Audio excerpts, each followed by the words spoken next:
But we are live, Kate, on the wrong feed because for some reason, the feed that I scheduled, the thing we learned in our great test, is that the feed that I scheduled doesn't work, but we can just go live by pressing go Are, live are now. we live? Oh, wait, no. We I, might be live now. I think we are Wait, hold on. Are we live. live with the it's not showing up, so it's not showing up in the in lieu of fun feed? Uh, it isn't? Oh, I found it. I found it. I got it. We're Okay, so good. you tweet Great. out Nailed the it. the feed where we're actually live, and I I did will. it. You did it. Let me retweet you. Yeah. Uh, Um here. Klonick. Um here you go.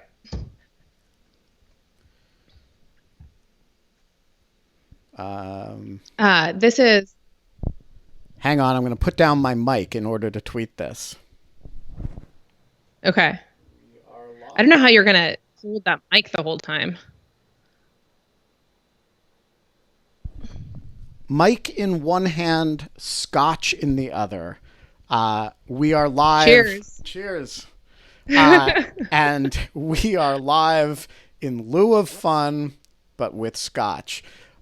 This is a show that Kate aptly compared the other day to a combination of a cocktail party, Wikipedia, and what was the third element that you Improv. improv, right? It was a cocktail party, improv, and Wikipedia. Wikipedia because we mean to reach out to anybody who uh, we the conversation turns to. So this idea for this show came about because the other day I was having a video Zoom cocktails with some friends, and I mentioned that the conversation was superb and that we really ought to just do this on YouTube as a kind of YouTube live cocktail party. And the reaction was uniform derision. I don't want to name names here, but I will. I will say the derision included my wife. Um, You didn't tell that to me before we did. I signed up to do so this. and so the more people made fun of me about it, and I'm not naming names, Jonathan Rausch. But the more people made fun of me about it, the more committed I was to, hey, this is a great idea. And I said, who is the person who I want to do this with? And I tweeted that I wanted to do it, and then I was like, and I can't, like, the person I want to do it with is Kate Klonick, and so there are three reasons for that. Um, One, that I say yes to everything. no, because I didn't know you were going to say. It was like asking somebody to the prom. It was like, hey, do you want to do a YouTube show with me? Um, there's like a lot more ways that ends badly than well. Um, um, so the first reason was that I've always wanted to do a project with Kate because Kate is super fun and Right. super smart and has a million interesting things to say. And the second reason is that, as those of you who don't know Kate will learn really quickly in this show, Kate is a freaking great conversationalist. And so if you're gonna like go on television or whatever the heck this is and just talk your way through a national crisis. And like you want somebody who actually can really hold her own conversationally. So that was the second reason. And then the third reason is that Kate really improvs well and knows a shitload about a lot of interesting stuff. And actually, importantly, a lot of stuff that I don't know about, but that are adjacent to the things that I know a lot about. And so I always learn from talking to her. So that's where the invitation came from. And I was totally nervous about it because, like it's actually a dumb idea. But there are 40 people watching this right now. And Oh, really? I've turned off my screen because I can't I don't want to screw with the buffering. But yeah, yeah, so, cool. so, um, so I, thought it would be a cool thing, and I'm not at all sure where we're going with this, but here's the basic concept.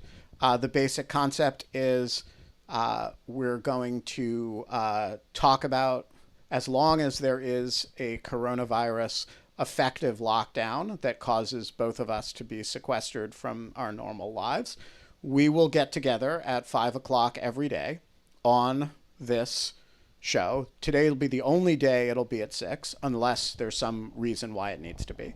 Um, we will get together, we will have a drink, we will chat about stuff, and we will bring in interesting people who we want to talk to or who grow out of the conversation, which is the Wikipedia aspect of it, right? There's just, as we get to cool links, we'll just click on them and we'll bring those people in because you know what? They're stuck at home too.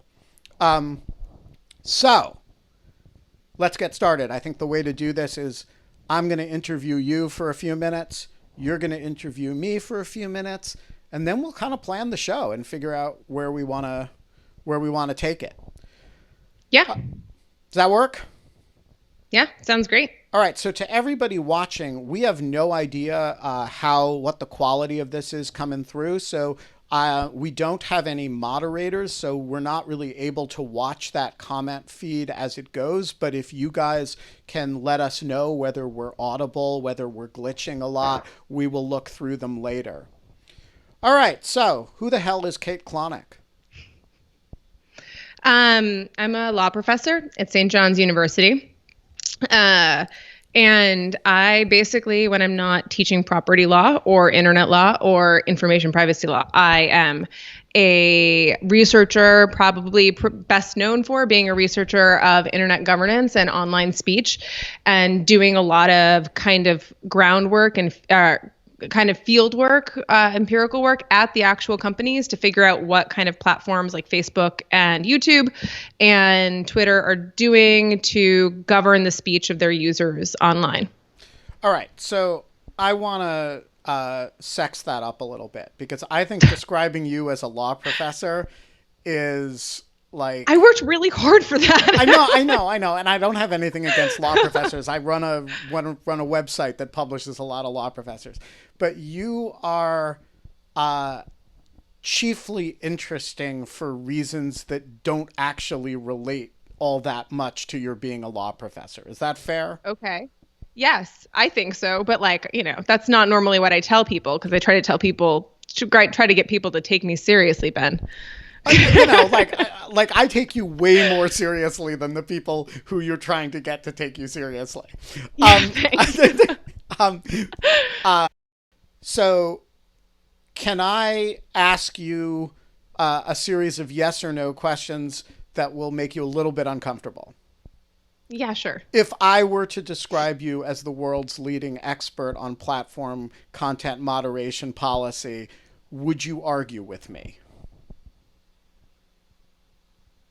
I'm not asking. I don't like describing myself. I'm not asking you to describe yourself that way. Yes, I do. I'm saying yes, if that's I okay, were, fine.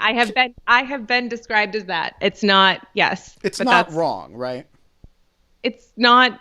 It's not entirely wrong. There's other leaders, but it's on that specific narrow area on what they're doing. I would say that that's true. Yeah. Is it true that most of the 60 people who are listening to us have either read you in the New Yorker on the subject or have heard you on Radio Lab or on this, like when they think about the major things that they have read or heard or thought about content moderation, mostly those interact with you pretty directly? Yeah, I get cited a lot by places. Yeah. And finally, when the kind of playbook of Facebook's how they should react to different issues that arise on the platform, you have been kind of the chief explainer of that, right? Yeah, I would say that I do a lot of arbitrage between the companies and the people and companies of kind of trying to explain tech to policy and policy to tech. Yeah. Next question. you're really kind of a journalist at heart, right? I mean, I've never. you kind of have a journalist background from before you went to law school. Okay, I don't want to be. It's funny that you asked me that because, like, yes, I was a journalist before I went to law school, but like, kind of never have had any formal journalistic training. Let's put it this way: I actually kind of like to describe myself as like a bit of a scientist at heart, and then like the journalism is how I go about finding the answer, like how I go about gathering information to systematically find the answers to my questions. Does that make sense? Yep, yep. All right. Where are you holed up for crisis? I'm in Cape Cod at my parents' home where they have, this is pretty great. Where they have these like novelty mugs. I like texted my dad. I was like, this was like an ice storm. I'm from Rochester, New York, and 2000 a mug from 2003 ice storm. I was like, who the hell cares about ice storms anymore? I survived the ice storm 2003 Right. In order to make it like, to the Corona apocalypse. Cares, honestly. Like, am I going to get a novelty mug when this is all over? I don't think so. No one's making novelty mugs. Maybe we should. Maybe we should have the Lieu of Fun. Yeah, we should crowdsource a project for everyone to have a novelty mug. All right. All right. How are you spending your day? You're in Cape Cod, which is not the worst place in the world to be in. I have gotten to 0% of that. I'm exhausted. We relocated 2 weeks ago. I think that we saw the writing on the wall we're from New York, and like we saw the writing on the wall earlier than most people. And we came here and we went under strict quarantine, even though we'd had no exposure to anything, because we thought it was unethical to go to a small, tiny enclave with crappy hospitals or like limited access to hospitals and like possibly spread New York City germs. And so we have just been in this house for 2 weeks. And in that time, like our dog had this crisis and that's been stressful. And then I've had to keep teaching all of my classes, which is stressful. I teach about 8 hours a week, which is an exhausting amount to be staring at a computer without only looking at your own face and not getting anything back from you. And then there's just kind of, and then on top of that, I've been having to finish this massive paper that I've been working on for the last 10 months. And I spent like 6 days of just like flat out, I would say 15 to 20 hours a day at my computer for 6 days, barely sleeping. And yeah, so it's like, I actually was just telling my partner, I was like, I haven't talked to you in like a week. Like we're like the only 2 people in this house. And I've just been sitting and quiet in front of my computer, like not even speaking to him or like acknowledging anything else. And so, yeah, it's just not been, and now I'm kind of turning back to like trying to dial back in with and up with teaching. I don't know. It just, my day-to-day life has been incredibly busy and stressful, and I'm so sick of staring at my screen, and like I'm so sick of typing. It's amazing how sick I am of typing. I don't know. Are you going through that at all? Well, so we're going to get to me in a minute. Okay. Do you feel this conflict between, on the one hand, you want to be more social, and on the other hand, being social requires staring at a screen more?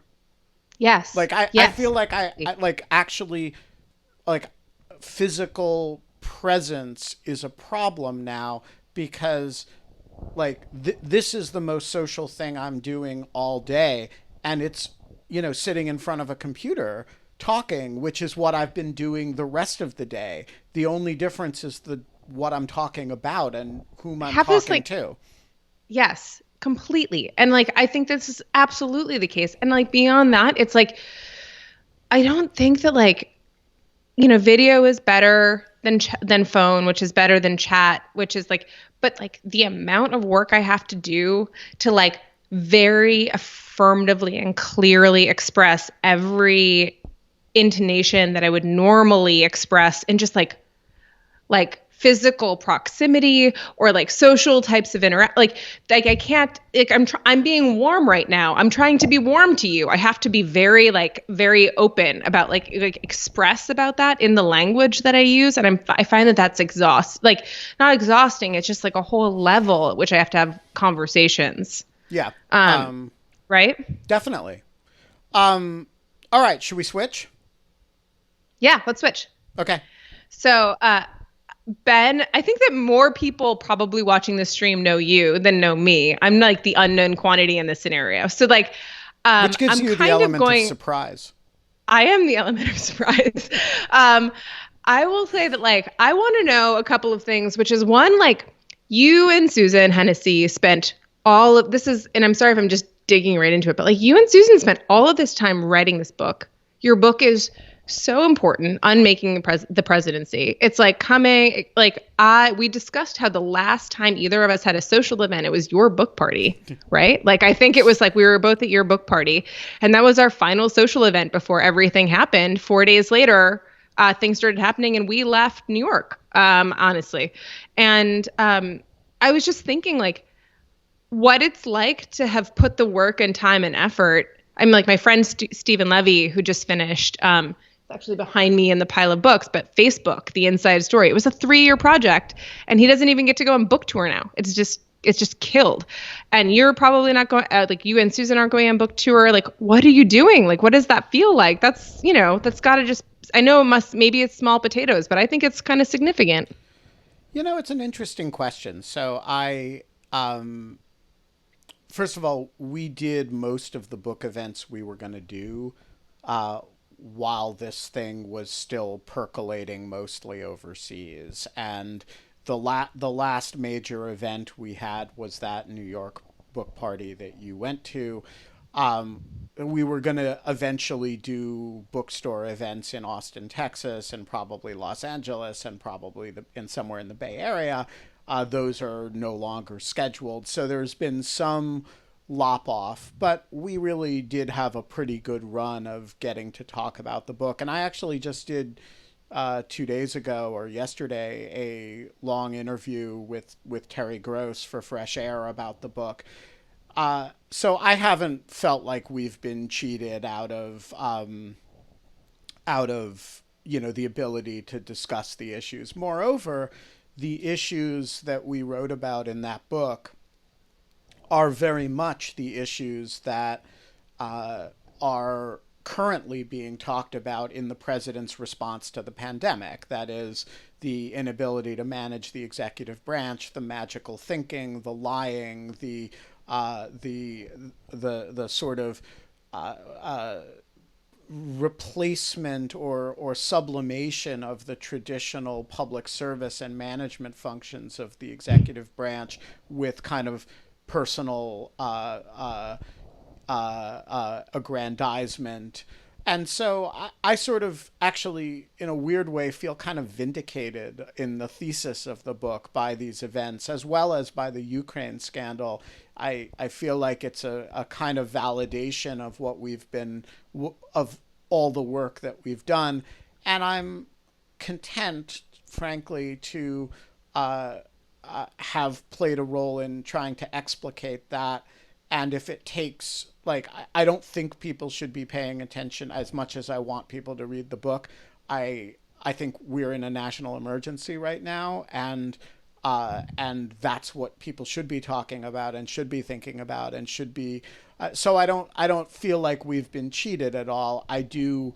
I do think that at some point it would be interesting to come back and look at the degree to which the book presaged all the pathologies of the way the administration would handle this situation. Yeah, I think that and I don't want to turn this into like I don't want to I mean, I think that like Trump is implied by the coronavirus pandemic. Like, we obviously have to talk about politics to some, like, and the presidency to some degree. But I completely agree. I think that, like, your book ends up being very well served for what it is, like, by this crisis. I think that it plays out exactly kind of what you say. I think And Oren that's Kerr why it's good that we're having this crisis, because I think the fundamental obligation of the world is to comport with my theories and to validate my sense of the way things are. And so if the world is comporting itself to the reality that I described, then all must be well. Yeah. So did you see Oren Kerr's tweet about this? I think you'd agree with it, and I want to I see what you almost think. always agree with Oren. Do you? Yeah. So Oren's like this law professor at Berkeley, and he says, and I think that this comports with your thesis. It's not quite right. This is a tweet thread. It's not quite right to say Trump is prioritizing the economy over human lives. He is prioritizing his reelection, and he'll favor what he thinks will help that. Presenting himself as one who wants to return to normal life, using state governors who are shutting things down as his foils, may seem to him the best 2020 strategy, and he may be right about that. If it works, he avoids blame for the economic downturn. It's the governor's fault, and presents himself as the optimistic defender of the American way of life. And the Easter timeline nicely fits the narrative. He wants everyone to have a wonderful Easter. The spin will run, but the governors are ruining it. And some are responding that Trump's plan wouldn't help him with re-election, but that's not the point. He cares about what rhetorical position will help him win, not what actual policy will help him win. Having governors take action while Trump complains may be smart politics. Do you think that that's going to play? So, I trust my own judgment about what Trump is going to do and how it's gonna play, how so little, because every instinct I've had about what he's going to be able to get away with has been wrong. And at some point, you just have to say the median voter and I think so differently that I have no ability to predict it. So, for Where example, did you grow up?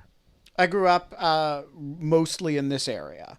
And what were your parents? What did your parent? Your parents Republicans or Democrats? Political, very or not? My parents are not especially political. They're both biomedical research people. I'm an NIH brat, um, Oh, and um, and I spent my early childhood in New York City and moved down to the NIH campus area, which is to say Bethesda slash Potomac, when I was 13, and have more or less been in the area ever since, save for college. Although I have lived in the District of Columbia since leaving school. So but look, I've been wrong about everything. I mean, yeah, I have been right about everything. Everything that you said was going to be a big deal. I was like, no offense, Ben. I was like, no one's going to care. yeah. No one's good. None of the, yeah. Well, you were right. I was wrong. And Like, and now I look at it and I say, but even like the last week, which looks to me like the most catastrophic performance of the executive branch, Trump's approval rating has gone up during this period. And that means that some people who used to think ill of him have looked at these press conferences and said, I feel reassured. The president has this in hand. And I confess I'm flabbergasted by that. I don't understand it even a little bit.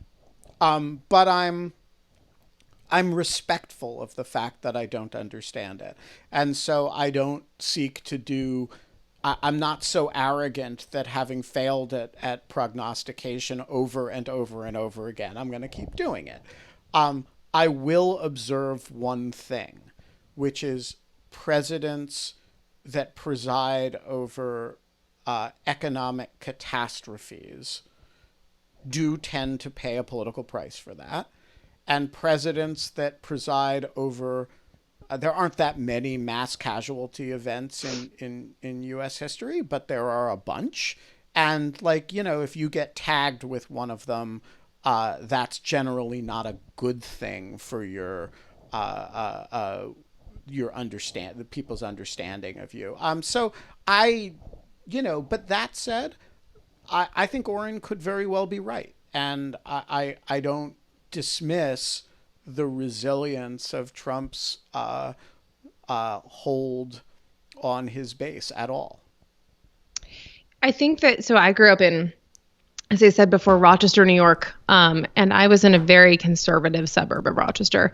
And my parents were Republican conservative elected judges. I don't know, I basically grew up with just like, as a very liberal minded person, in my opinion, progressive person, surrounded by people I disagreed with. And when did you know you were a progressive minded person? Like, I Well, like I would say that like I put this in like I was very pro gay rights, like let's for example say like in like the 90s. Like that was like to me like an obvious next like social move for like that there had to be better affordances for like LGBTQ people and things like that. That was like I was liberal in that sense. But my parents were like socially conservative. Like the area I grew up in was deeply religious. There were a lot of Mormons and Catholics and born again Christians. And so I only mention this because like I had long term massive foundational exposure to people that now vote for Trump and vote Republican generally, like in elections. And so like it was like from a formative level, like I have a lot of appreciation for like the mindset that goes into that type of calculation and arguing against those types of people. And so, um, so I, so that, so yeah. I have an interesting counterpart to that, which is that Okay. I have long-term exposure to conservatism too. In fact, a lot of people think of me as a conservative. Um, but the conservatives that I have been professionally involved with and have, uh, have been a big part of my professional life, and they're a big part of lawfare. They are.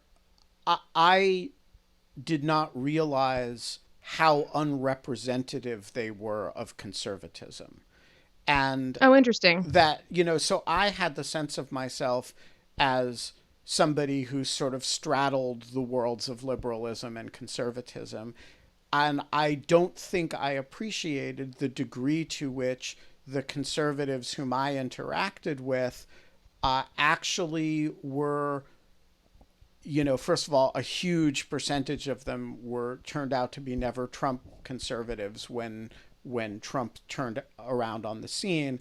They were a corner of conservatism that was a kind of Hmm. elite intellectual conservatism that turned out to have no mass constituency at all. And I don't think I understood, well, I don't think they understood that, to be honest. But I certainly didn't understand that the relationship between conservative elites and the voters that you're talking about have is very little to do with the relationship between liberal intellectual elites and liberal base voters. It's like these labels are so meaningless. I just hate them. Like they like oversimplify and are so completely like unhelpful. But yeah, like I think that's exactly. I mean, it's funny that people think that you're conservative, but probably people who work for the Trump administration think that you're the devil and like that Left you're wing like radical. and that there's nothing conservative about you. Right? I mean, like that's so weird to me. Like I'm just like, okay, like that's a very bizarre conflict. But my point, I guess, by bringing all of this up is just to basically say that there is something about the experience that I've had of watching conservatives and, conservatives or liberals vote for the past couple of years, and um, and what basically the orange spells out is this like reality that I very much see playing, which is just that it's all about rhetoric and appearances. And there is just like, this reductionism uh, to power and blame and like blame making that like is almost, I don't know, like it's just like it's almost like Potemkin villages, like in nature, frankly. Like there's just kind of this level in which you're just creating whatever it is you want to create, and as long as it like holds up until you've passed by it, it's completely fine. And so that's kind of how I see. There's some people that's okay for, and there's others that aren't. It's just I don't know. It's a bizarre split in how people are understanding things right now. All right. Should we plan the show? Yeah, let's plan the show. I mean, we're going to have to do this again tomorrow, and we're presumably not going to like talk about our, professional and life pasts again. Yeah. What do you want? Like, so I have other questions, but what kind of scotch are you drinking first? What kind of scotch? What Bunahaben. is that? Glenmorangie. What is No, it? it's Bunahaben. It Bunnahabhain. has a lot We of didn't bring my letters. scotch collection with us. What are you drinking? I just bought a bottle of Glenmorangie 12 at the liquor store. It's fine. It's it's very This is like the drinkable. most privileged conversation ever. Yeah. I feel very lucky that my biggest complaint is I'm down to one kind of I, scotch. I, I just want to say that in this environment, I don't apologize for anything. I'm going to enjoy my scotch. Some people are enjoying being around family. Some people are really not enjoying being around family. Some people are enjoying not, I am just whatever you're enjoying, don't apologize for it. Whatever you're upset about, let yourself be upset. I'm not apologizing for my scotch. In fact, I'm going to pour Okay. myself some more. That's a good idea. I wish I'd put the bottle closer to me. But anyway, the I don't know. I'm trying to decide. I was actually thinking about who our first guest should be. I am open to suggestions, obviously. Yeah, so I if have. people have ideas of guests that they would want us to bring on, they should write them in the comments. Well, why don't we should we talk about what we want to focus on and let that drive the guests, or should we talk about who we want to talk to and then have that drive the subjects? Oh, I like the former a little bit better. I guess I'm kind of like I'm interested. You said before was you as you were very kindly introducing me was like was basically that there is this we have this nice overlap of the people we know and our layers of expertise. Like your national security and politics, I would say, like is like primarily like your gambit, and then like mine is more like technology and law. And there's a nice Venn diagram overlap there for a lot of stuff. I think that there's a good but it just kind of depends like do we want to start with the technology part or we want to start with kind of the politics part. Well, and also how much coronavirus do we want? Like, do we want this Oh to be yeah. like, uh, uh, do we want it to be like people are, struggling in the coronavirus thing? So this is like your time to chill out with Kate and Ben and their friends, or do we want it to be like interesting stuff that may have nothing to do with the situation that's going on that people might find useful? Yeah, it's funny because when I thought that when you initially proposed it, it was going to be a distraction from the corona stuff. And then like when we talked about it like on the phone really briefly, you were like, I was like, oh, is it going to be related to the coronavirus? Like, is it always going to be about the pandemic? But I kind of would like it to be a little bit of both. All I think right. it has to be. So I guess the question is, where is the big intersection between the is there like pandemic stuff that also kind of implicates our areas? Um, is there somebody or some subject that's kind of at the nexus of pandemic, national security, uh, tech policy, and law, who would be really kind of an interesting place to start? Yeah, that's like I kind of am trying to think of people like Jen Daskell and Daphne Keller certainly like have like the tech angle and free speech and national like Jen has like the national security angle. Um, Lisa but I don't Monaco know. has done kind of both pandemic stuff and cyber stuff, which is kind of an Yeah, interesting nexus of the two. yeah. So, to the people who are asking the question on this feed of whether we're aware that there is a feed, yes, we are aware that there's a feed, but it's really hard to do this and follow it at the same time. And so, what we're actually going to do is mostly ignore it. but we will read it in retrospect. And so Yes, do thank you, send Ben. do I was send like, I was like, comments. I can't have a genuine conversation with you if I'm like aware that like I can only have a genuine conversation with you if I'm aware if I forget actually that people are like watching us. Right. Like, So we're gonna read all the comments, yeah. at least the non-abusive ones. But we aren't going to do it in real time. By the way, the abusive ones, bring it on. Um, Uh, that's totally fine. I'm like, I don't think you want to be abusive in comments to me. I will break like, it's my bailiwick, so to speak. yeah. So here's the thing that I think like this show should do. Like there should be a component of it every day that's like uh quite personal. Like how are people doing?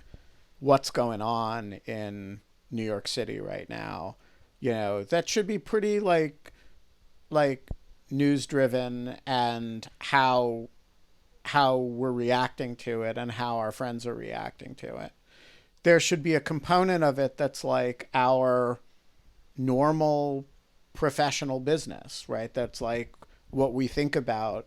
And then there should be a component of it that's like fun, interesting stuff at the nexus of like that comes up when we're home and stuck here, and we're so like I've had to learn like all kinds of things about remote recording of podcasts the last couple of weeks, so which I was not something that I had never thought about before, because the Lawfare podcast does do remote stuff, but we had to get really good at it really fast. And today Yeah. we recorded Rational Security. We had great recording quality, but we couldn't hear each other. We're all recorded really well. So imagine having a conversation with me where you can hear like half of the words. And I think it is going to come out really well. And like That's the fascinating. listener will not be able to tell that we actually couldn't really hear each other. But I'm not sure about that. We're going to find out. So for those of you, 56 of you who are listening now, who also listen to Rational Security, I'd be curious whether you could tell that we actually, like, I could hear Tammy because she was sitting next to me, but Shane and Susan, could hear most of what they were saying, but they kept flickering in and out. But all of us are recorded really well, so the listener experience should be good. Yeah, there's like tons of stuff. I also like there's also like really interesting human stuff. I'm in this like beach town, right? Like that normally has like very few people off season. My parents built this house like 35 years ago, but like and I've come here all the time.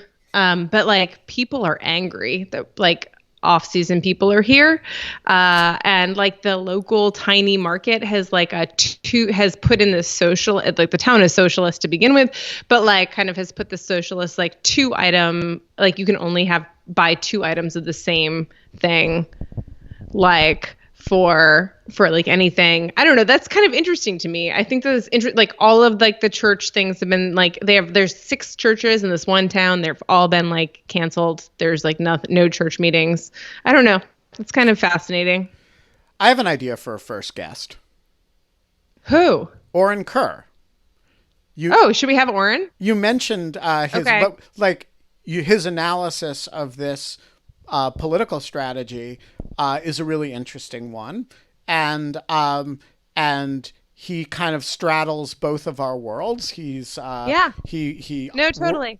definitely I hadn't part thought of your about. I world. thought of him as much more legal, but like, yeah, you're right. No, He is he's one of political. Yeah, he's one of the there's totally. Lawfare contributors. He's a and he's funny, which is important. He's good conversation. Oh, don't give him too much credit. We All don't right. haven't had a. He can prove that he's funny. No, I think Oren's funny. I like actually really love Oren's Twitter feed. It's really quite good. He gets it, and he's always gotten it. I just taught him today, actually, in my internet law class. We were teaching the CFAA, and like kind of like went That's through his the Computer his Fraud and Abuse Act, for those of you who are sorry. not Yeah. into acronyms. Sorry, I know. Um, But yeah, no, that's a great idea. That's All a right. great idea. Maybe we So should ask Oren to be on. all right, so Oren, if you're watching, we hope you'll be on tomorrow. If you're not watching, we still hope you'll be on tomorrow. And I will email Oren to see if he's up for it. Um, who else do you want to talk to? Let's just spitball people who would be fun to have on.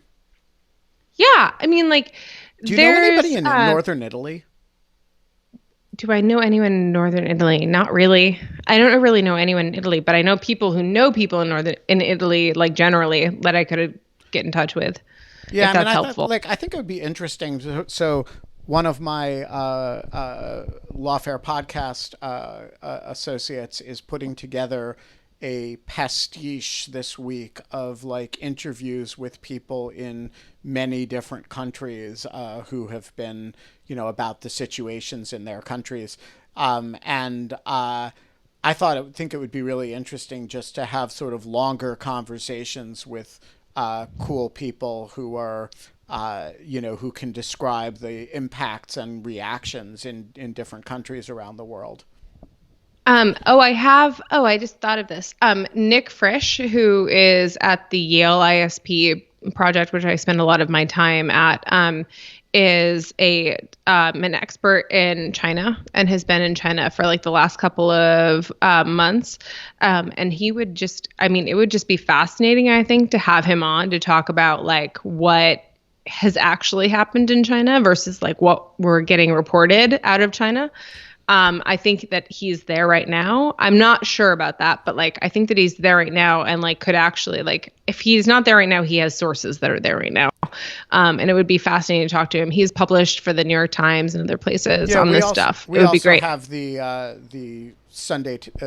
London Telegraph's regular reporter Sophia Yan, who's based in Beijing, who also plays piano for all the Lawfare podcasts, and she's done a lot of stuff for us, both on Rational Security and the Lawfare podcast, just from the ground in Beijing. I think it would be great to do that. Like let's do like a show with like Nick and her. That would be great. Yeah, that's totally doable. Um, there's also, so an international dimension, what's going on in other countries. Um, oh, and I know somebody who just came back from Moscow who Because like came there's back like, because of the is it virus. weird to me? But there's like almost no contagion in Russia. Like At what the least, fuck is going on? yeah. So we could ask her about that. She's a PhD student who's doing dissertation research there, who just came back. We seem to be getting a lot of suggestions of possible guests on the thread, so which we will go through. But should we work on Oren for tomorrow? Yeah, well, like ask Oren. I can ask him right now on Twitter. Hold on. um, moving my microphone so I can use my keypad. Um, All right. What are some other out of the box things you'd want to do? Like just like we're all cooped up at home. It's like we could do like do you want to see my garden? I was gonna say we could do like house tours and like I mean, like what we're actually, cooking. I mean, I like don't think I'm people very give a shit like what the I'm thing. I was cooking, to like, be honest. I didn't want to say this. I know this sounds weird, but like you were very kind about all of my intellectual achievements, but I am very proud of like how like good handy I am as a human being and like how good I am at this type. Like I'm like I've worked on a farm for the last 10 years, like in Montana, like every summer for 3 weeks, I work on this farm and like do garlic harvesting. And it's this very, I don't know, it's like a very, it's a huge part of my identity and it's like, it's been wonderful. And, I don't know. It like is also really necessary to break me out of like the mode of always being on like the internet and always talking about the internet and the importance of the internet. It's always like a nice break. Where in And right now Montana? they don't care. They give zero shits about coronavirus right now because Where they're in just Montana? Oh, in this small town called St. Ignatius, which is about 45 minutes from Missoula, south of or north of Missoula. Yeah, so I have family not too far from there in my uncle. Whitefish. No, in Darby, outside of Darby. Oh, He Darby. Okay. So my Yeah. my uncle, maybe we should have my uncle on the podcast on this. He's a genuinely extraordinary individual. He is one of the very few people who's ever sailed a kayak across the Pacific Ocean, and Really? yeah, That's awesome. he's a polar explorer and a genuinely fascinating individual. And his name is John Turk, and he's the author of a number of books. And he lives in the backwoods in outside of Derby. And yeah, and we could talk to him about all things rural Montana and all things polar as well as you know Oh my gosh, deep ocean I would love kayaking. I would love that. I would really love to talk to people who are in really remote areas that like are not as like, that this is not affecting. I would just like love to talk to them generally. I think they're fascinating people and they have a different way of life than most people in urban areas. And yeah, I just think that yeah, that would be great. I don't like and like to that point, I think that like the people that I work with on this farm are very private and they would probably not want to be on the show, but like, um, it's just a very fun, like, it's like the way of life there is very different. And like, it provides you this constant, like going there every year provides me this constant amount of perspective about like how other people in the world are like, how other people in the United States, I should say, are like, have life. I just noticed a really cool idea on the thread from Robin War, who says a regular person from each state to share what's happening in their area. Oh yeah, that I would be think that fun. would be really fun. Like could like Oh my God, I would love that. 50 states, 50 days, 50 states. I hope we're not here for 50 days, but yeah. So all of these are great ideas, and I think like starting with Oren, who can be our Californian, um, uh, would be a neat thing. Um, Yeah. so, Yeah. what else should This we is talk great. about before we're 47 minutes in? I kind of had this idea that this would be about an hour, but I don't, it could be less, it could be more. What else should we talk about before we sign off today? I don't know. I think that like we've kind of covered it. I feel good about stuff. I mean, I just kind of like I hope that I would just kind of like this to both be like um I don't want I don't know. It would be fun if this was like a little bit news and a little bit research, but also like I just really want to, I do want it to stay fun and light. Like I mean, and that's not to say that like we shouldn't take on real issues, but like, um, I do feel like there is a necessary part of this that like people need laughter or kind of need like some kind of like some bandying of ideas and just kind of like a sense of normalcy while all this is happening. Yeah, and And people need I don't know, I don't want people to take this amiss, but like someone to like hold their hand through this because like we're all cooped up in a freaky environment and it's kind of scary, and just like having interesting people talking about interesting things is something cool and normal and fun. And to the person who just uh, on the thread said, "Wait, sailed a kayak?" The answer is yes. Started in northern Hokkaido and kayaked